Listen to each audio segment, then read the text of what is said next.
dalam nama Tuhan Yesus Kristus, Engkau yang sudah memberi kasih karunia pada kami hingga saat kami dapat mengikuti pengajaran oleh Bapak Tim yang begitu Tuhan berkati Pak Tim juga Pin kesehatan apapun yang senantiasa komunitas.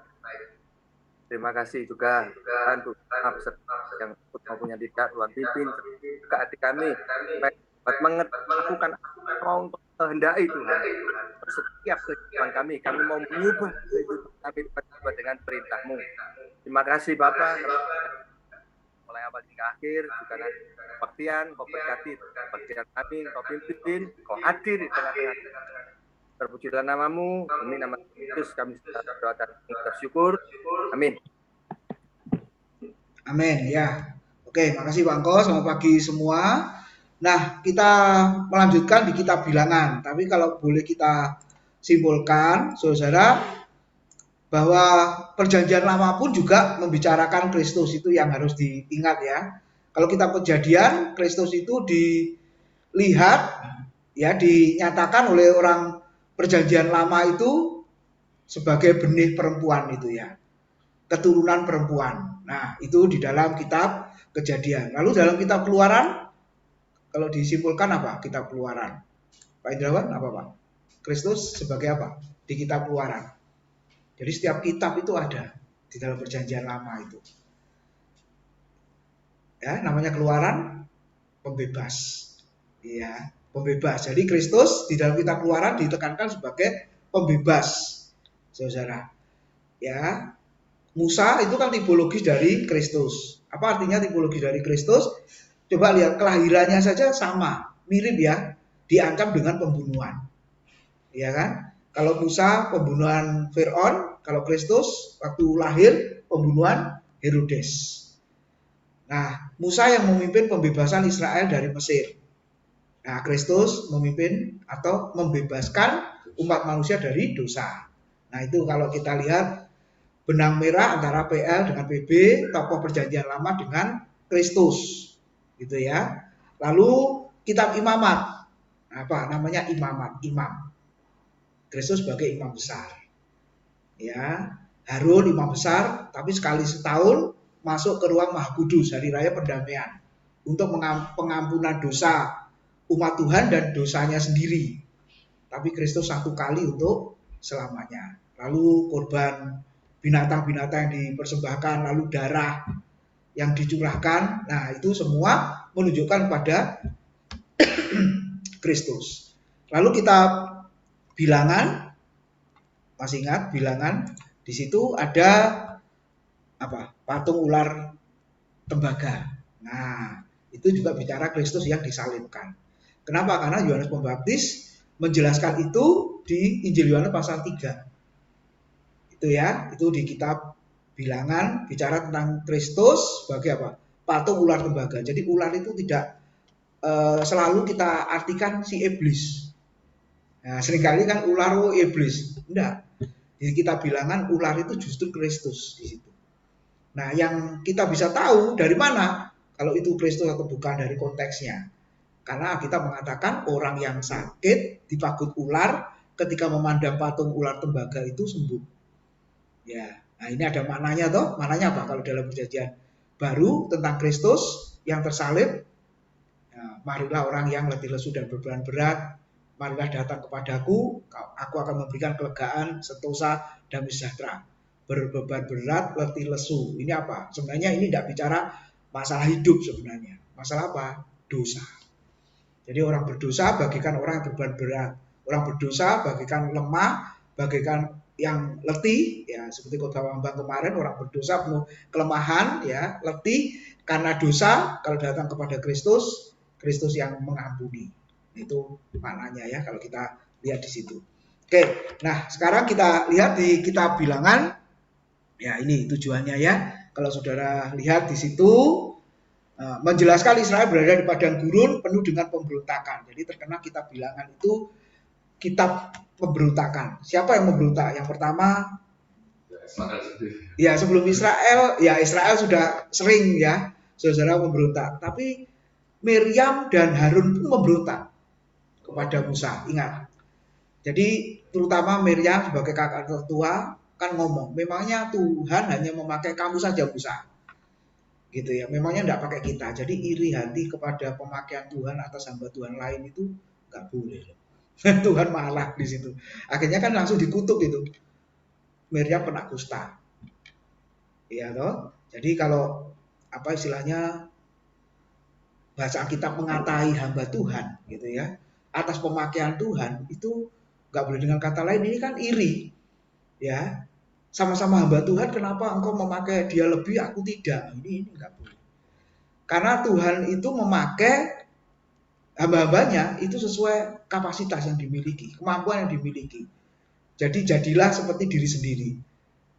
Selama ini saya amati hamba Tuhan yang khotbah, Bapak Ibu ya, pembicara-pembicara itu punya ciri khas masing-masing. Saya nggak bisa seperti Pak Bambang, saya nggak bisa seperti siapa, saya nggak bisa seperti siapa. Mereka juga nggak bisa seperti saya. Nah itu keunikannya. Ya, saya amati satu-satu, iya, beda-beda semua ini. Ya, karakternya, gayanya itu beda-beda semua. Dalam hati kadang, iya, aku nggak bisa kayak dia gitu. Iya loh. Nah jadi sama pemakaian Musa, pemakaian Harun, pemakaian Miriam, ya itu tidak bisa disamakan beda-beda. Nah ketika memberontak seperti itu, ngomong begitu, ya sehubungan dengan alasannya sehubungan dengan istri ya. Nah coba kita lihat Bilangan pasal yang ke-12 ya. Nah ini seri pemberontakan ini. Pasal 12 pemberontakan Miriam dan Harun, Bilangan 12. Lalu pasal 14 pemberontakan umat Israel. Nah lengkap ya saudara, hamba Tuhan, umat Tuhan juga sama-sama memberontak di situ. Nah ayat 1 coba, ini yang jadi masalah. Ya silakan Pak Indrawan baca Bilangan 12 ayat 1. Miriam serta Harun mengatai Musa berkenaan dengan perempuan Kus yang diambilnya, sebab memang ia telah mengambil seorang perempuan Kus. 2. Kata mereka, sungguhkah Tuhan berfirman dengan perantara Musa saja? Bukankah dengan perantara kita juga ia berfirman? Dan kedengaranlah hal itu kepada Tuhan. Ya, makasih Pak. Jadi ada dua masalah ini. Yang pertama soal istri ya. Musa itu pasti ngambil kawin lagi itu. Nah, ini yang jadi masalah ya. Apakah benar si Musa ini kawin lagi, saudara? Ambil perempuan. Iya toh? Ya, Miriam serta Harun mengatai Musa berkenaan atau terkait dengan perempuan Kus yang diambilnya, sebab memang Musa telah mengambil seorang perempuan Kus. Nah, sebelum itu Musa menikah anak imam di Midian. Betul ya? Namanya Sipora, nama mertuanya Jitro itu. Nah, apakah Musa kawin lagi? Sehingga ini dipermasalahkan. Nah, coba lihat Habakuk pasal 3 ayat 7. Nah, ini jawabannya bisa sampai di sana loh, saudara. Habakuk pasal 3. Ayat yang ke-7. Coba. Habakuk 3 ayat 7. Aku melihat kemah-kemah orang Kusian tertekan. Kain-kain tenda tanah Midian menggetar. Nah, jadi Kusian atau Kus itu sebenarnya sama dengan Midian. Nah, kalau nggak melihat Habakuk tadi, kita akan menduga Musa menikah lagi. Yang satu gadis Midian, yang satu orang perempuan Kus ya. Padahal Kus sama Midian ini sama, jadi sebenarnya Musa nggak menikah lagi. Ini ya perlu belajar Alkitab di situ. Kalau kita melihat yang Bilangan pasal 12, kawin lagi. Kalau beda tempat ya, asal dari istrinya itu. Tapi ketika kita lihat Habakuk, ternyata Midian sama Kus itu sama. Jadi perempuan yang sama itu. Ya nggak tahu masalahnya apa sampai diungkap ya di sini di ayat 1. Tidak dijelaskan memang. Tapi lebih lagi penekanannya di ayat yang kedua. Nah ini kan kalimatnya, sungguhkah Tuhan berfirman dengan perantaraan Musa saja, bukankah dengan perantaraan kita juga ia berfirman, dan dikatakan apa? Kedengaranlah hal itu kepada Tuhan. Lalu ayat 3, adapun Musa ialah seorang yang sangat lembut hatinya, lebih dari setiap manusia yang di atas muka bumi. Jadi kalau dia menikah lagi nggak mungkin. Ya, nggak mungkin. Yang dipermasalahkan Harun sama Miriam itu adalah ini. Memangnya hanya Tuhan berfirman kepadamu saja, kita tidak. Ini kan tidak enak ini. Ya, bahasa sederhananya, Tuhan hanya pakai kamu saja, Tuhan tidak pakai kita. Makanya kita nggak pernah ini. Ketika ini murid-murid saya ini hebat-hebat ini, muncul terus diundang ke sana kemari, upload post di Facebook gitu ya. Saya bilang, wah hebat kamu ya, ke sana kemari. Pak Tim ada masanya. Saya juga ngomong, iya bener ada masanya. Saya dulu juga khotbah ke sana kemari sebelum digerakkan, hampir setiap hari itu khotbah Bu, gitu ya. Pagi, yang siang juga ada kebaktian doa puasa kan biasanya siang gitu ya. Malam tuh hampir tiap hari, kalau nggak khotbah ngajar hampir tiap hari. Lalu saya bilang sama dia, ada masanya, suatu saat nanti berhenti semuanya, gitu ya. Ya ada, masih ada sampai hari ini yang undang, tapi nggak sebanyak yang zaman lalu itu. Itu hampir tiap hari, gitu ya, saudara. Nah, saya ngomong sama dia, ya ada masanya. Sudah kamu nikmati aja kepercayaan yang Tuhan berikan padamu, khotbah yang bagus, jadi berkat ya, jangan sampai motivasimu lain, saya bilang. Ya Pak. Terus dia berkata, ya terima kasih Pak Tim Mentor juga. Memang saya mereferensi juga ya, dia supaya bisa khotbah ke sana. Kalau ada gereja yang minta hamba Tuhan, siapa? Ya sudah, orang-orang ya mantan murid saya yang pinter-pinter itu tak kasih namanya ke gereja-gereja itu. Nah, akhirnya dia bisa pelayanan ke sana kemari. Nah, jadi sekali lagi kita melihat di situ, saudara, pemberontakan, ya akhirnya Miriam ayat berikutnya kena kusta. Nah, biasanya kusta itu tidak bisa sembuh sampai pada hari matinya. Kenapa? Karena kutukan. Betul. Jadi kusta itu penyakit kutukan, saudara. Tidak bisa sembuh. Contohnya banyak. Tapi puji Tuhan di sini dikucilkan. Ya, 2 minggu. Makanya orang Israel tidak bisa berangkat. Nunggu Miriam sembuh dulu. Ya, ini dihubungkan dengan COVID ya Bu ya. Karantina loh, dihubungkan dengan karantina 2 minggu dan lain sebagainya. Lalu langsung aja hamba Tuhan berkata, COVID itu juga kutukan, wah repot. Apa hubungannya kusta sama COVID? Kan lain. Itu kadang-kadang menghubung-hubungkan kayak begitu tuh, tapi malah salah. Ya, nah berdoa Harun kemudian sembuh. Tapi di bagian yang lain, siapa itu? Gehazi. Hambanya Elisa itu kena kusta sampai mati. Lalu Raja Usia atau Asaria, dia masuk ke bait suci. Imam-imam sudah menegur, tidak boleh raja kok ambil perbaraan atau membakar ukupan, itu pelayanannya imam. Lewi, suku Lewi. Nah ini raja karena berkuasa punya otoritas, seenaknya. Akhirnya dihukum Tuhan, keluar dari bait suci, putih, kena kusta sampai pada hari matinya. Gitu ya. Jadi kalau Tuhan mengutuk ya sudah selesailah gitu ya. Dalam perjanjian baru Injil Lukas sebuah orang sakit kusta. Perjanjian baru sekarang ada nggak kutukan Tuhan? Pertanyaan bagus. Perjanjian baru ada kutukan Tuhan. Kalau orang itu sudah di dalam Kristus nggak ada. Nggak ada. Kenapa? Kalau bicara kutuk sebenarnya Yesus mati di atas kayu salib, dia sudah angkat kutukan itu, ambil kutukan itu. Kan yang berkali-kali saya katakan ada 2 dosa, jenis dosa. Dosa keturunan atau kutukan itu sudah diselesaikan oleh Kristus. Tapi perbuatan, nah ini yang kadang-kadang muncul kan. Makanya di awal ibadah kita mengaku dosa. Selama seminggu atau tadi pagi, kita nggak tahu. Perkataan, pikiran kita, perbuatan kita di jalan yang kita mungkin nggak tahu, menyakiti hati orang sehingga berdosa itu bisa. Sebab akibat itu. Iya. Ya, makanya kita mesti minta ampun. Tapi Tuhan ampuni, Tuhan ampuni. Nah, ini kelompok yang hyper grace ini nggak setuju yang ini. Tuhan sudah mengampuni sekali untuk selamanya. Efektif betul. Tuhan mati 1 kali, pengorbanannya efektif untuk selamanya itu betul. Nggak perlu minta ampun lagi. Loh kalau begitu doa Bapa kami gimana? Ada kan kalimat dan ampunilah akan kesalahan kami seperti kami mengampuni orang yang bersalah pada kami. Itu doa Bapa kami kita ucapkan juga setiap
Ya kan Pak Bambang kemarin singgung ayatnya bukan orang sehat yang perlu tabib tapi orang sakit. Ya, jadi orang sakit itu apa ke dokter ya harus, dan sebenarnya sakitnya di konteks itu sebenarnya dosa gitu ya, perlu tabib Yesus saudara yang bisa menyembuhkan dosa itu ya. Oke, jadi gitu Bu ya, jadi kita melihat seperti itu. Nah sekarang kita lihat yang kedua, makanya ketika pemberontakan ya umat Tuhan juga apa memberontak ya, di situ pasal yang ke-14 ini malah mengerikan ya saudara. Lalu ada pasal 16 pemberontakan Korah, Datan dan Abiram. Ini para pemimpin juga, tapi mereka juga memberontak. Nah hukumannya apa? Ditelan tanah hidup-hidup, dikubur hidup-hidup. Jadi tanah itu bisa terbuka lalu bisa masuk semua. Ya, itu ada hubungan dengan palu itu bahasanya. Nah akhirnya ini dihubungkan. Betul. Iya. Akhirnya dihubungkan dengan bencana Palu itu. Iya. Loh kan tidak ada hubungannya. Nah dia ambil ayatnya ini Pak, coba lihat di dalam pasal 16 ya. Ayat yang ke-30-31. Coba Bapak Ibu lihat Bilangan pasal 16 ayat 30-31. Saya pernah ditanya juga, ini seperti terjadi di Palu waktu itu. Masa sih? Coba Anda baca ya.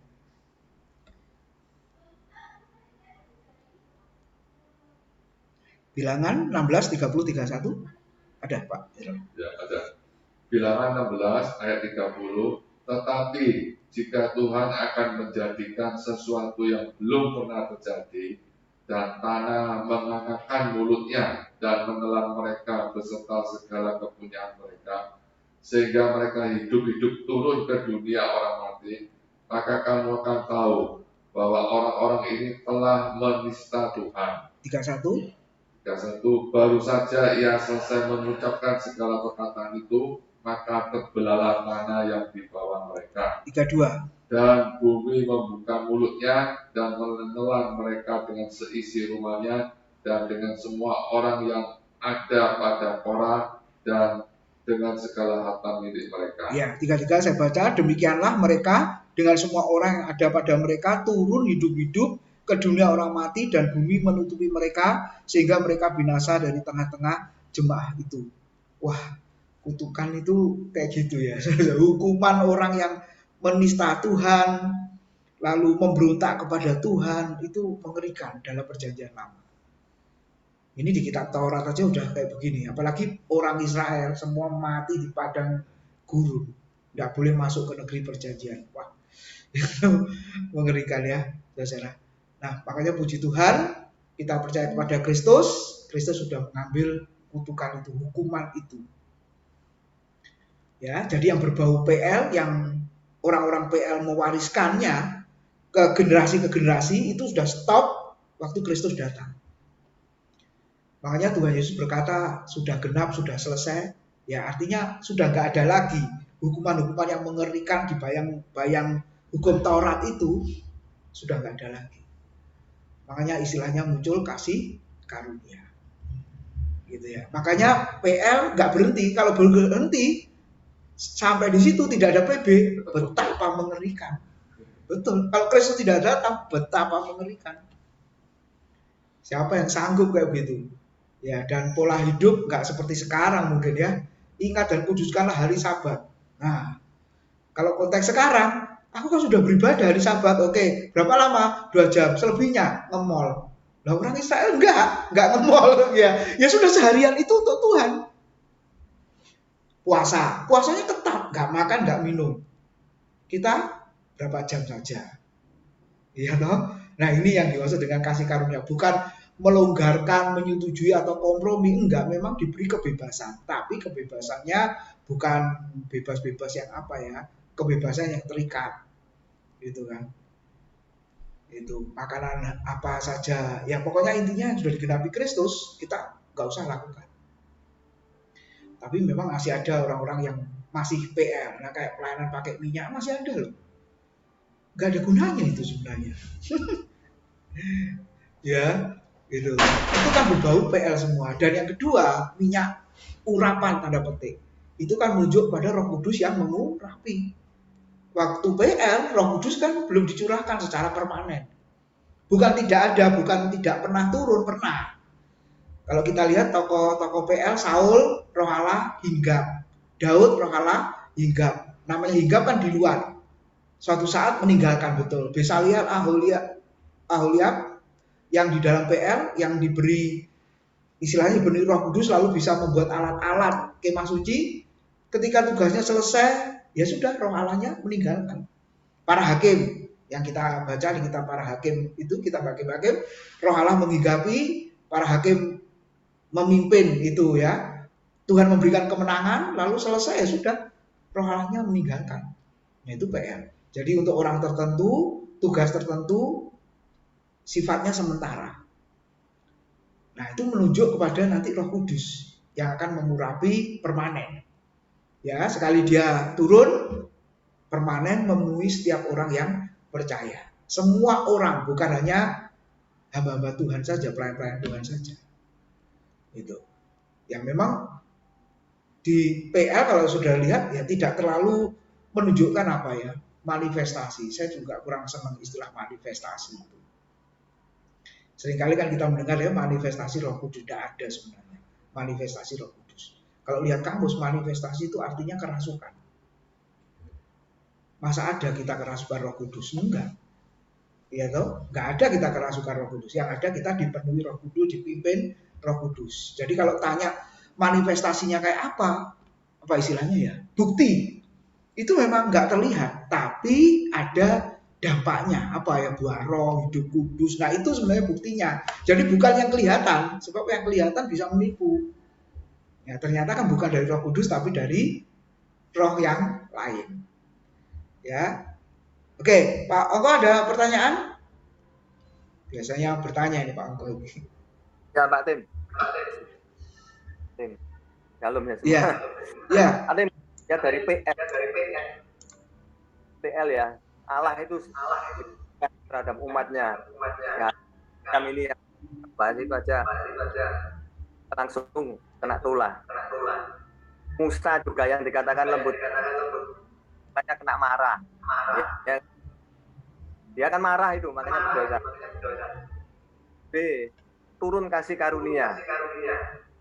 Ya. Nah, sekarang tahu apa beda pertobatan waktu di PL sama apakah di PB itu pertobatan lebih banyak? Kan banyak juga orang yang mati. Pakai sini.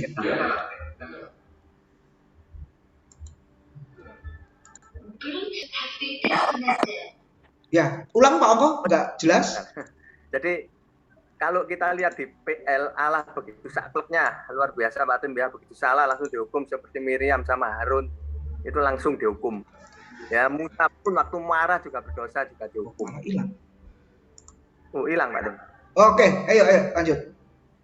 Diulang lagi Pak Tim. Iya, diulang. Enggak jelas. Ya. Jadi kalau saya lihat ini ya di PL itu bahwa Allah itu begitu luar biasa, langsung menghukum yang seperti Miriam sama Harun ya berbuat itu langsung dihukum. Musa pun waktu marah juga dihukum. Nah sekarang di PB turun kasih karunia luar biasa.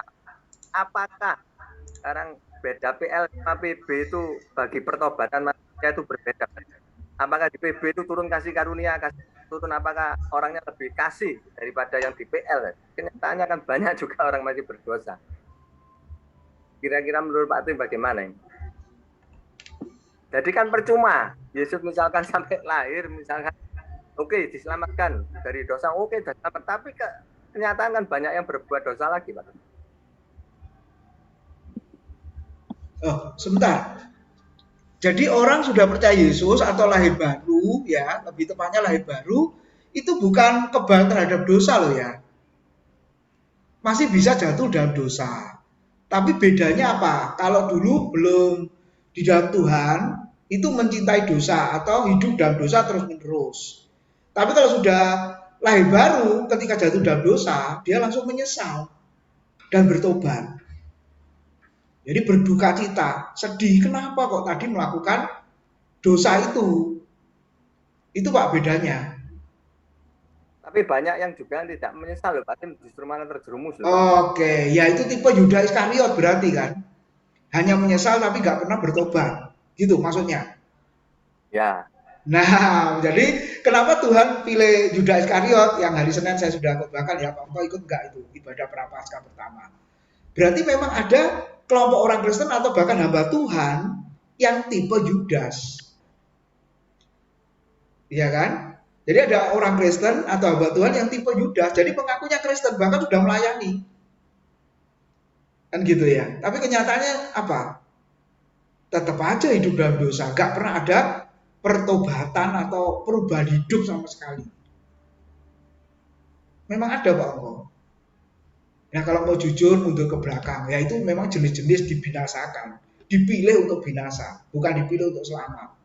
Ya sekali lagi memang kita nggak tahu ya, nanti siapa yang selamat, nanti siapa yang binasa. Tapi kalau terus-menerus modelnya seperti ini, sudah diingatkan, dikobain gitu kan, tetap nggak berubah, ya sudah, tipe itu berarti.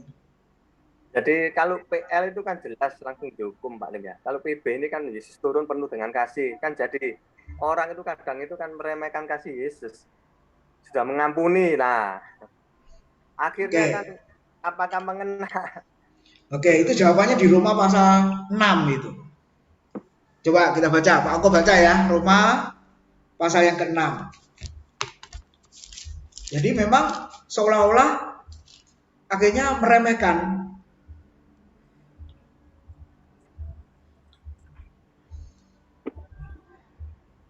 Pasal 6 ayat 1 dan 2. Ya, demikian firman Tuhan. Jika demikian, apakah yang hendak kita katakan? Bolehkah kita bertekun dalam dosa supaya semakin bertambah kasih itu? Ayat 2. Sekali-sekali tidak.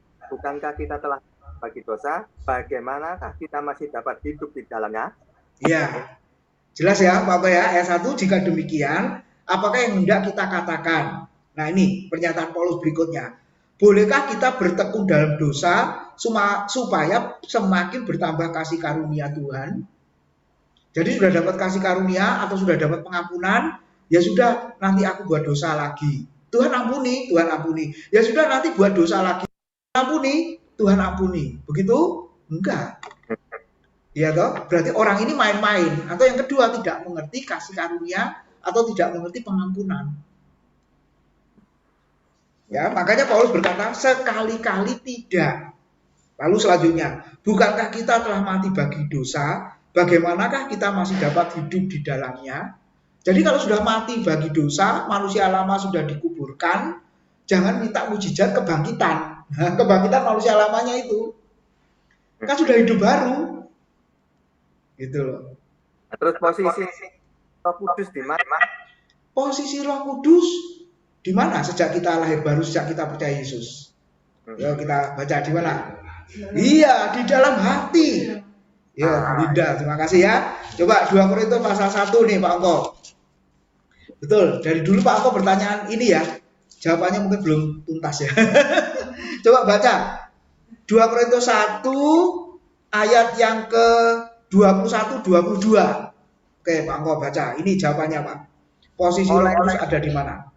Ya, ayat 21. Karena demi Allah 2 Korintus, Pak. 2 Korintus 1 20 21. 2 Korintus 1 20 21.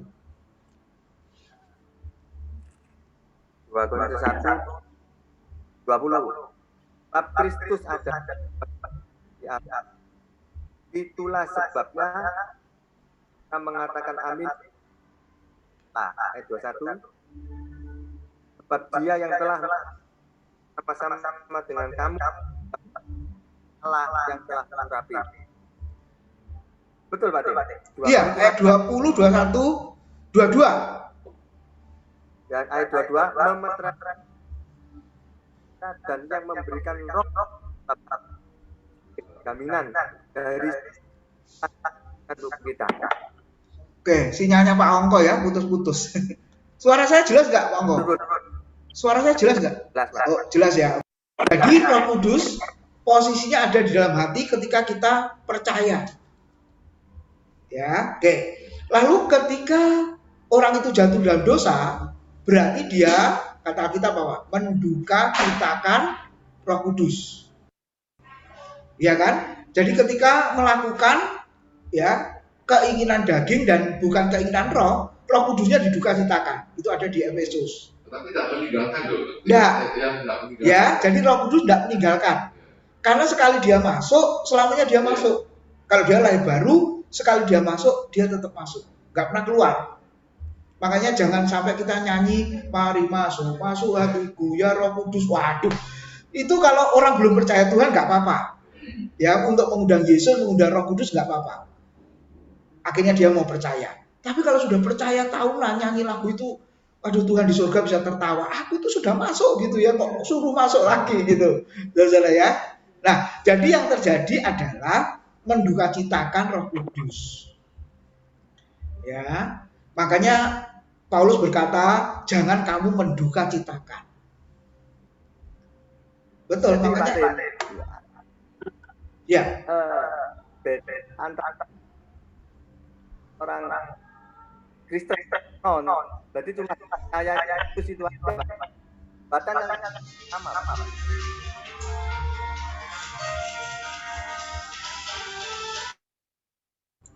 Nggak jelas Pak Ongko. Coba kameranya dimatikan aja Pak. Coba Pak. Sudah. Ya, oke. Jadi beda orang-orang yang itu cuma dipercayanya saja. Kan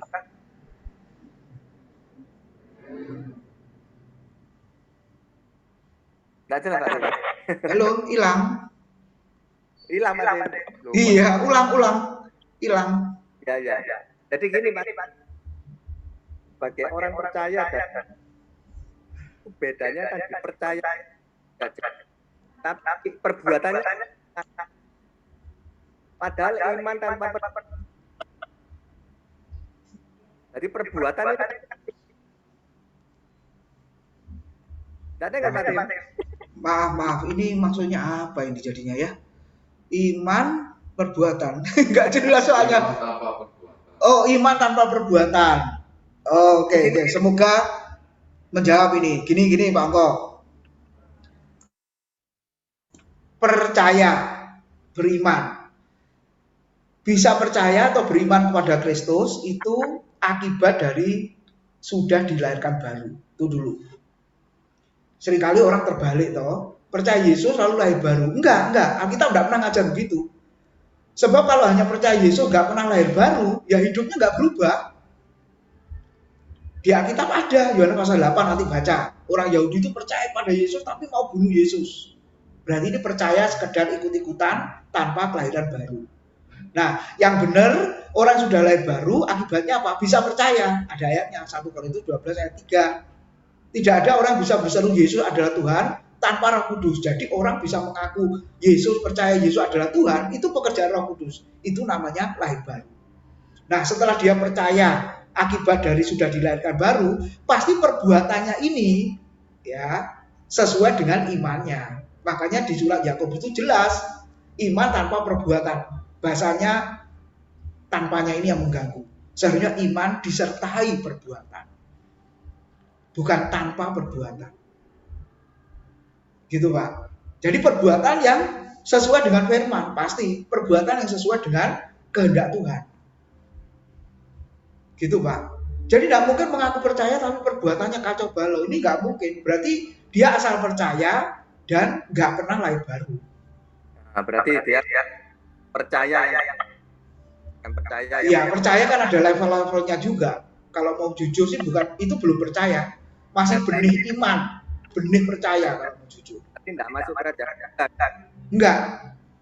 Ya, terima kasih. Enggak. Ya, makasih. Intinya itu lahir baru, bukan percayanya. Sebab sudah lahir baru, otomatis pasti percaya. Percaya yang sungguh ya, percaya sejati ya, bukan main-main ini. Ya. Bisa nangkep apa? Nanti kalau belum nangkep lanjut di WA ya, karena sudah jam kurang 10. Ya, makasih. Ya gitu ya, oke ya. Oke, nanti lanjut di WA ya, boleh. kita lanjutkan lagi kalau kurang jelas. Oke, terima kasih atas bersamanya. Mari kita berdoa. Bu Linda minta tolong berdoa. Terima kasih pagi hari ini kalau kami masih punya kesempatan untuk sekolah mengikuti asa. Bentar lagi kami juga akan mengikuti ibadah kebangkitan Tuhan Yesus. Kami bersyukur bahwa Engkau sudah bangkit. Dengan adanya Engkau bangkit, kami punya satu harapan kemenangan di dalam setiap kehidupan kami, anak-anakmu. Terima kasih Bapak. Berkati juga Pak Tim yang sudah menyampaikan firman pagi hari ini. Di dalam nama Yesus kami berdoa dan mengucap syukur. Amin.